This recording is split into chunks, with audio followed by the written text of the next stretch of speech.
Hey Tigers, welcome back to another episode of TSC Talks. I am your interim host, Ethan Murphy, and I'm joined by Javen Montgomery, RJ Farrell, Mr. Gordon. As you all can tell, not the normal crew today. Torian and Jack are out for unknown reasons. But today we just kind of wanted to talk a little bit about basketball, obviously football in the midst of its off season. So we're going to start with Bardstown basketball. First, BHS basketball. Turn over to Javen for a little bit of a district tournament preview for both boys and girls. So what are you seeing? What do you like about how would you preview these tournament games? I mean, yesterday I got there late, but for the girls' game, not our girls, of course, our girls played tonight, but the girls' game that was before the boys' game yesterday, it came down to the last wire, but Thomas Nelson ended up pulling it away, so I was like, okay, it's gonna be a good little district tournament. But turn around, Bethlehem and Washington County played after that. Boys, of course. I thought it was going to be a good game, I thought they was going to have Thomas Mudd, one of their key players, and which we all knew Jack Bradley been hurt for a long time, so I thought it was going to be a good game. But then come to find out later on that night that he got sick before the game, so he couldn't play. So, it was a good first quarter, but then Washington County just found their foot and then just pulled it away. Washington County really got hot from three, so I think that's what really made them win.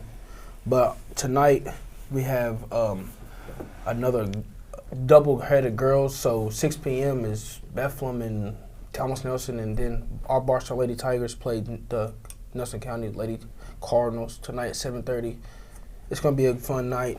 And then tomorrow we play at 6 p.m. versus Washington County because we're the 1 seed, so we play first. And then after our game is Thomas Nelson versus Nelson County for Game 3 for them. So I think their series is tied, so whoever wins that moves on to the district championship. Then Friday at 6 p.m. the girls play, then 8 p.m. the boys play. So yeah, it should be a fun little district tournament. All right, well, I've got a couple follow-up questions, Javen, if you don't mind, about that district tournament.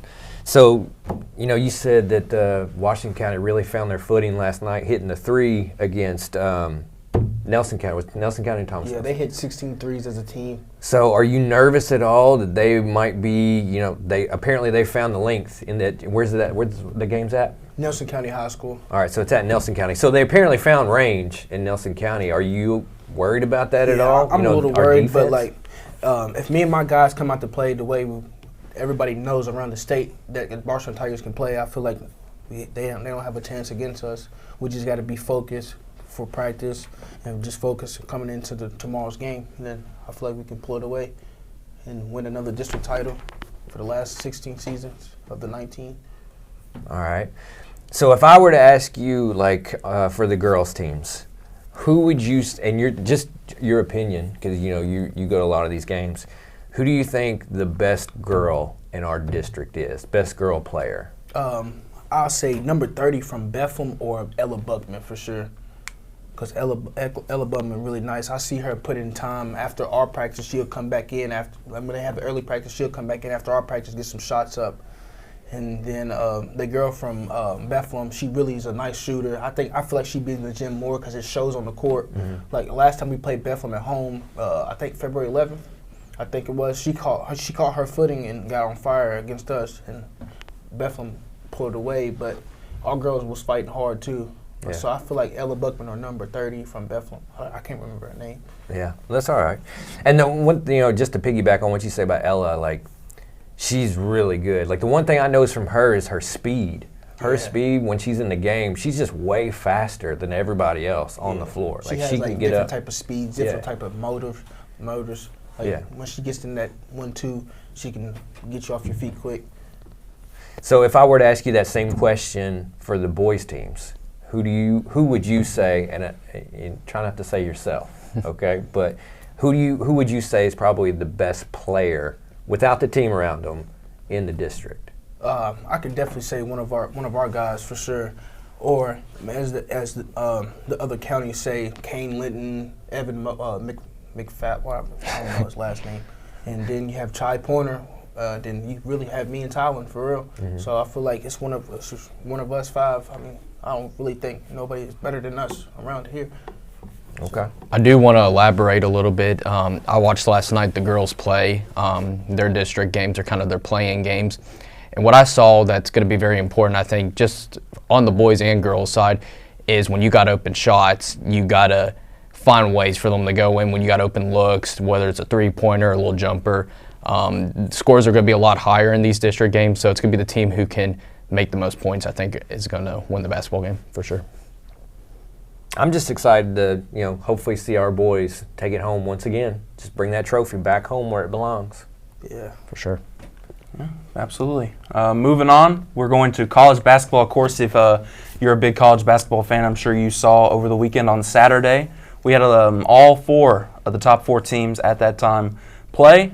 We'll start with the number 1 Michigan losing to number 3 Duke. How are y'all feeling about that one?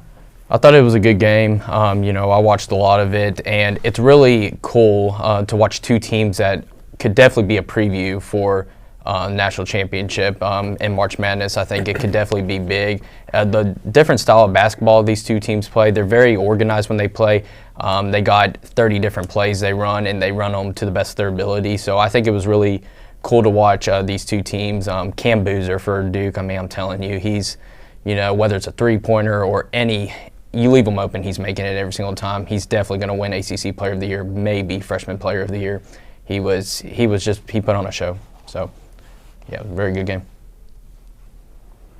I'll go next.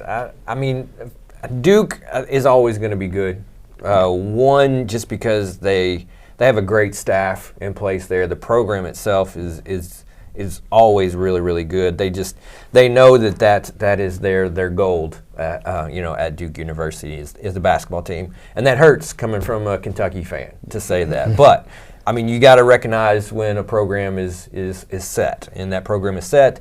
The coaching staff is really, really good, and you can tell just by the way they play. Even though they have phenomenal recruits, like the players come in, they're always high caliber recruits. But like to your point, RJ, they always have a really good game plan in place, and you can tell that they usually execute very, very well.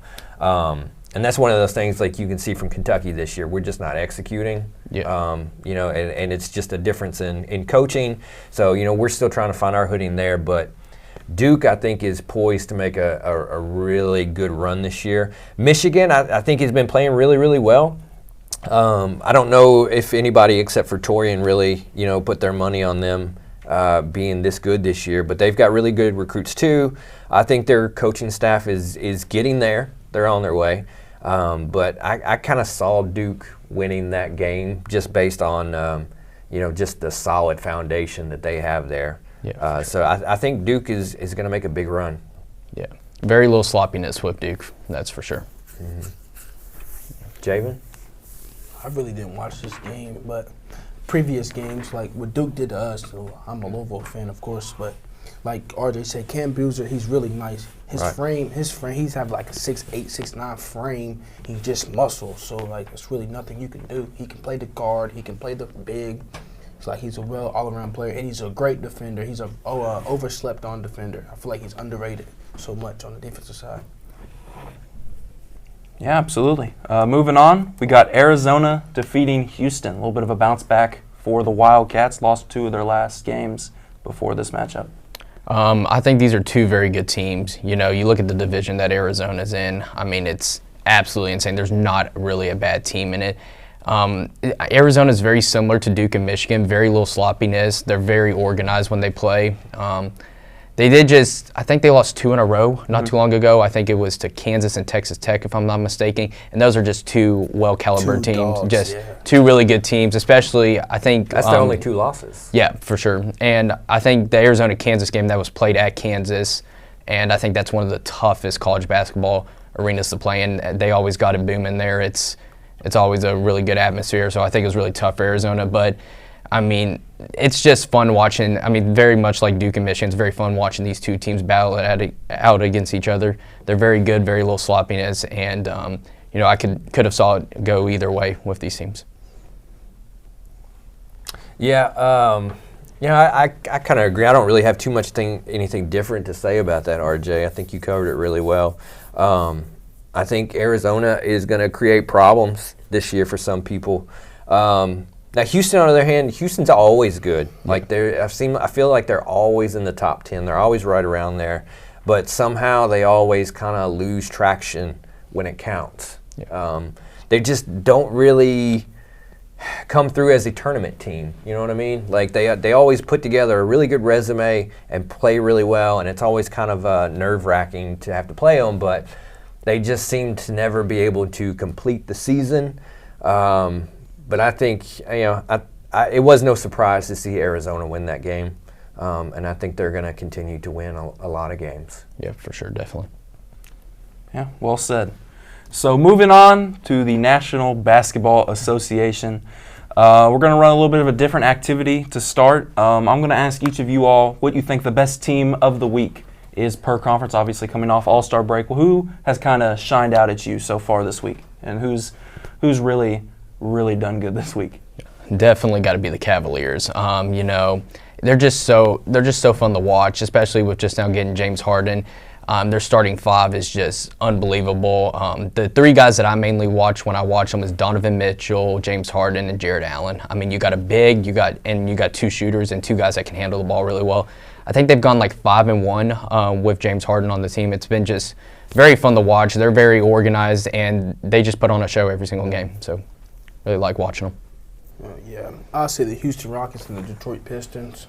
The Houston Rockets, they're just their depth on the bench is very good. They're a very solid team. They're a very well coached team. They don't really argue with each other. They play together, and they're not pick me.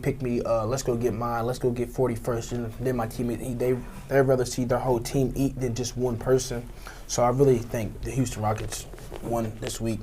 And then for the Eastern, I'll say the Detroit Pistons.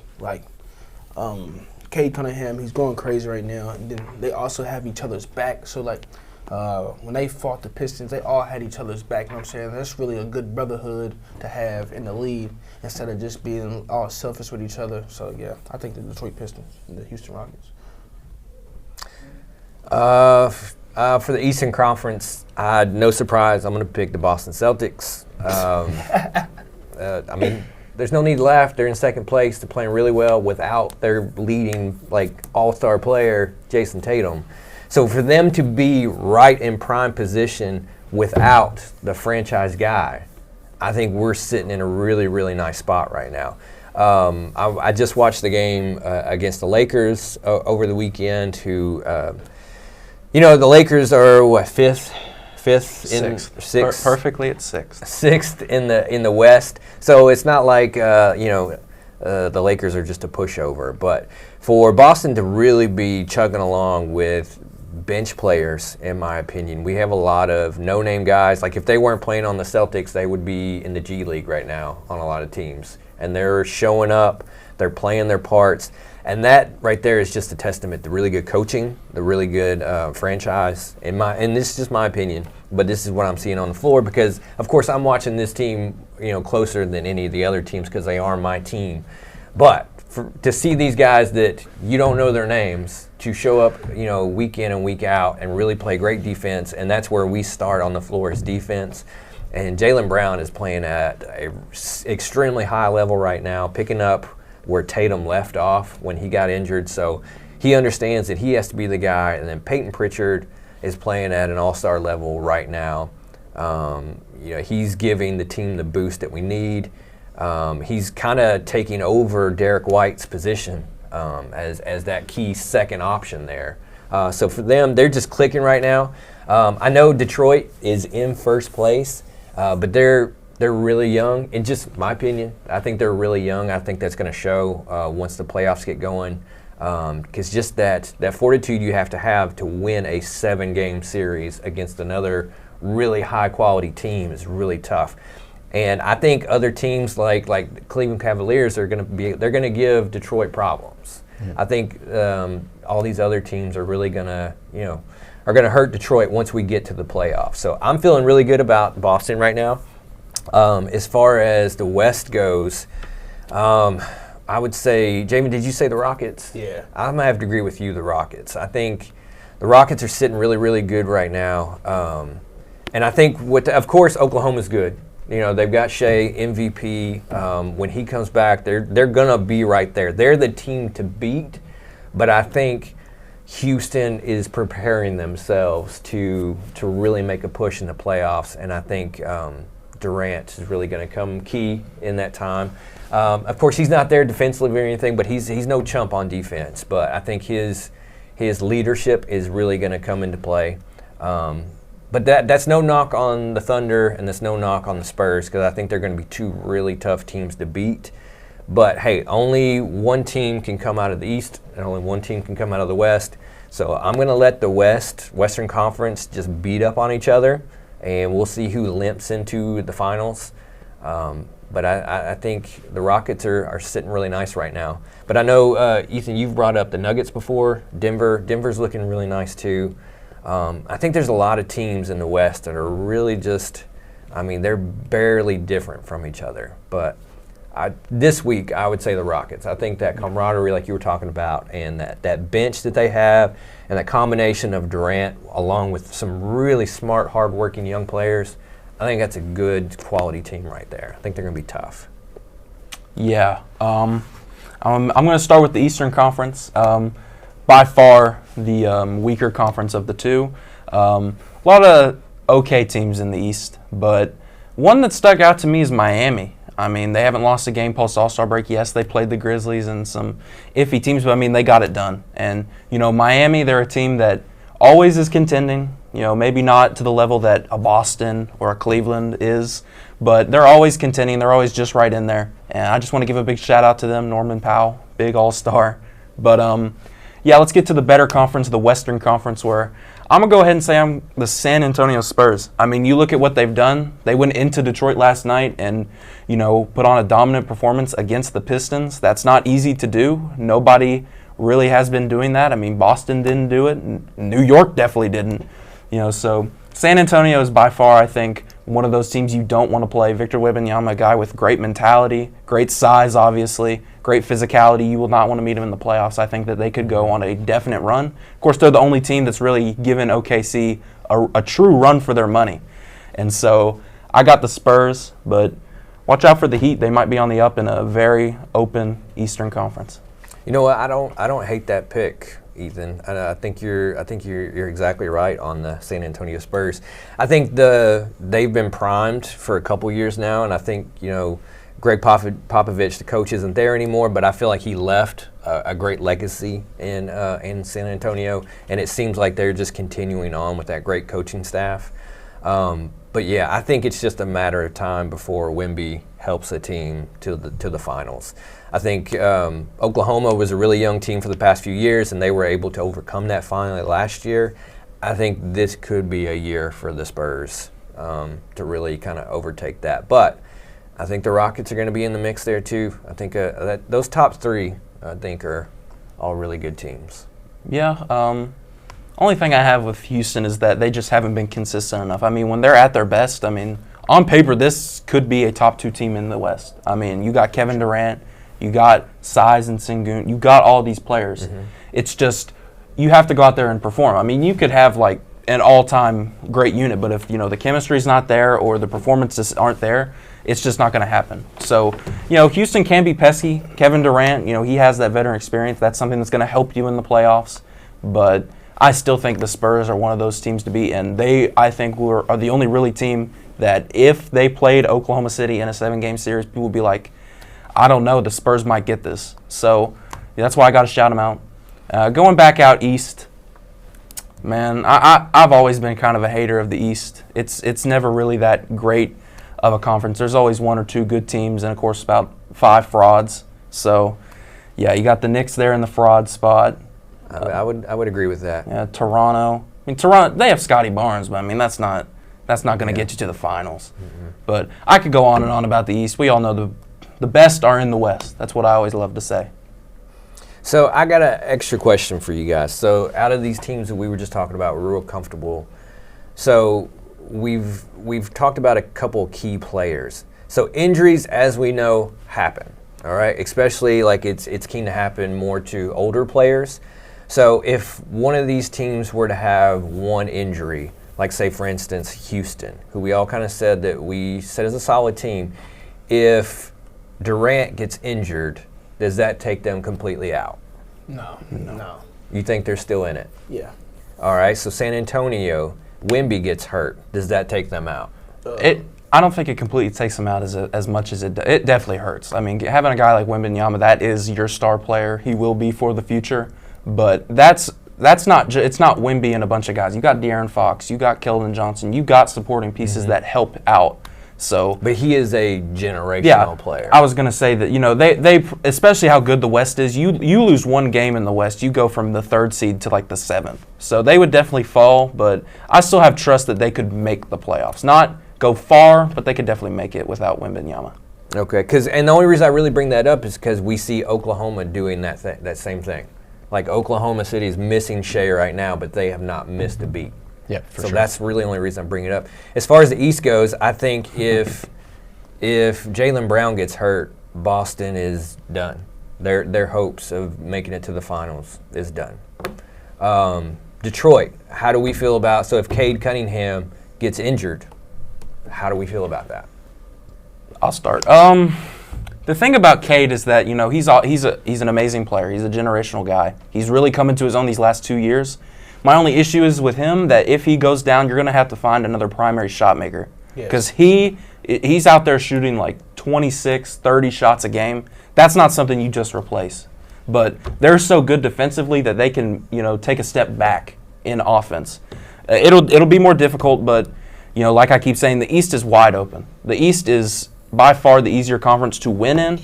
If they just sail, they'll play Orlando in the first round, Atlanta. That's a very easy matchup. I think they could win that easily without Cade.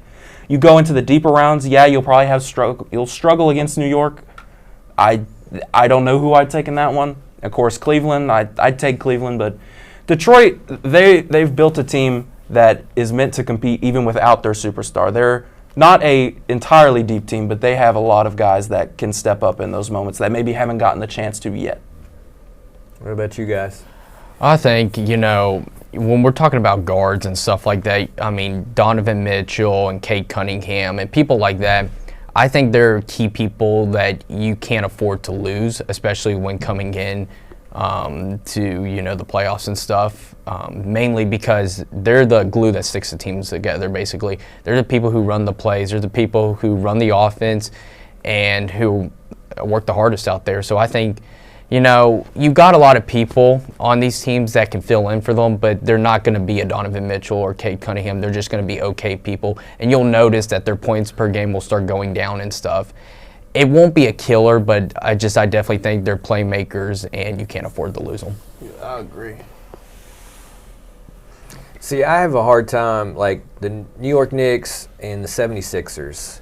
Like, I think those are two really good teams on paper, and they can get going, but I think they will end up ultimately taking themselves out of the playoffs just by the drama that they have on their teams. I don't know, man. I'd stay out for the 76ers. Yeah, for sure. I wouldn't hate on them. They're sneakily good. Yeah, they're sneaky. They're always talent. good. They have a lot of talent, but it never comes together. And I think part of that is the coaching staff. I like their coach a lot. Nick Nurse. Chemistry on their team just never really comes together. I think they've been pretty. Yeah, they've been pretty well. Sneaky. I haven't seen any drama. I mean, of course, Paul George. Well, I think anywhere he's Paul out right George, now, but I think that you got Tyrese Maxey, Joel Embiid. I really like what they've done with Joel Embiid in his new position, where he doesn't have to be the guy that carries all the workload. He's the guy that can just be a supporting piece. Still a very valuable player, but this is Tyrese Maxey's team now, and I really like the direction Philadelphia's going in. And VJ.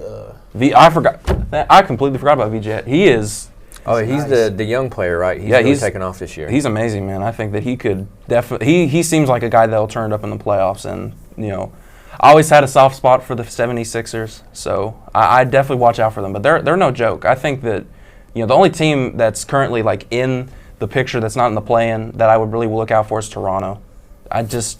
They have the pieces. Scotty Barnes is a great all-around player. Maybe not offensively. He can clean the board. He can play defense. Brandon Ingram, the primary offensive guy in my opinion. And they got supporting pieces, but like I said, don't be don't be sleeping on the Sixers. All right. Anything else, guys? All right, we appreciate you stopping by today and watching today's episode. Definitely a longer one, but hope to see the original crew back. I'm glad for RJ and Matthew Gordon stepping in here today and doing what they did. This has been another episode of TSC Talks, and we'll see you on the next one.